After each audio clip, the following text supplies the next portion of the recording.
Meron naman tayo error wiring na motor. Yan. Ito yung, kasi nagluloko yung kanya, wiring niya, yung naglulos contact yung, mawala yung DL niya.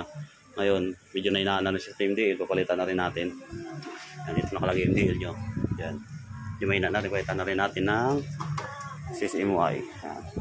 Kasi ayusin natin yung wiring natin lahat ito, yung driving, yung sa kanya, ito, may driving light niya. Yan. Kasi maglagay na rin tayo ng 3-way switch kasi walang 3-way switch ito eh. Kaya ang hirap ng kanya. Lagyan tayo ng 3-way switch. Tapos palitan natin itong mga relay na mini denso. Yan. Tanggalin natin muna lahat ng wiring niya. Para mas madali magtrabaho. Ano buksan natin taas. Yan, baguhin na rin natin to. Kasi ito mo, yung mga nakasiksikan dito. Tatanggalin natin yan. Dito yun sa switch nyo ng connect. Yan. Yan. Tapos wala siyang makalagay na fuse dito sa battery. Kahit mayroon siyang MDL saka horn. Yan. Ayun, gawin natin standard. Lagyan natin fuse sa battery para safety. Yan. Sayosin natin to. Mula ito sa taas ng mga bayosin natin lahat. Yan. Yung ating hazard niya, yosin na rin natin yan. Hinang na rin natin lahat. Okay, tayo na. Tapos muna tayo matagal-tagal to. Ngayon, analyze natin, natanggal natin lahat na nakatap.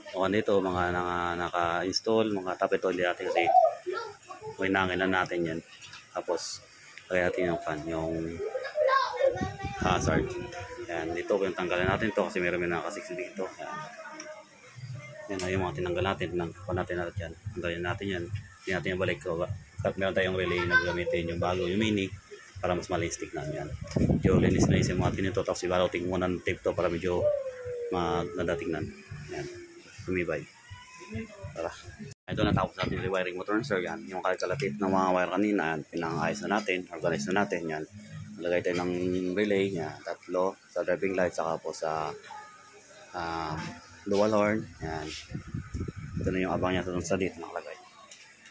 Yung driving light yan. Ayos na rin dito natin sa taas. Yan. Wala na rin kalat-kalat dito ng mga wire na mga open wire. Yan.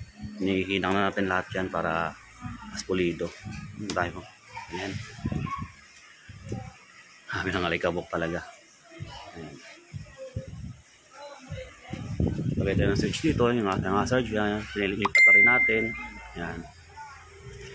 Tapos itong dual horn switching natin. Yan. Naglatag tayo ng harness pumunta sa likod, tapos sa baterya, lagay tayo ng sariling fuse para safety. Yan, para sa horn, tapos sa amin, driving light. Yan, mas nuloko man yung accessories natin sa install, yung fuse na nilagay natin nasira, hindi yung fuse ng motor. Ayos, tara, buuin muna natin para masubukan natin. Baka open na to eh. Yan. Okay na rin siya. Buuin na lang natin. Ngayon, install natin yung CCMY mini driving light. Yan. 20 watts lang to siya, pero napaka-solid yung kanya, yung ilaw niya. Yan. Ito ang nakalagay na ilaw dito, dito pinapalitan ni sir, yung driving light medyo malabo na. Yan. Ngayon, kaya natin yung low beam, high beam. Napaka-solid oh. Napakalawak na kaya niyang nasakop niya. Ayos, combo light. Stock horn, hazard, ito.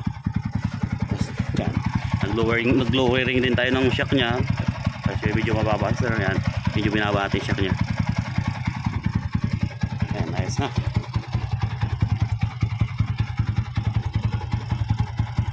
Lip. Stock horn, loud horn.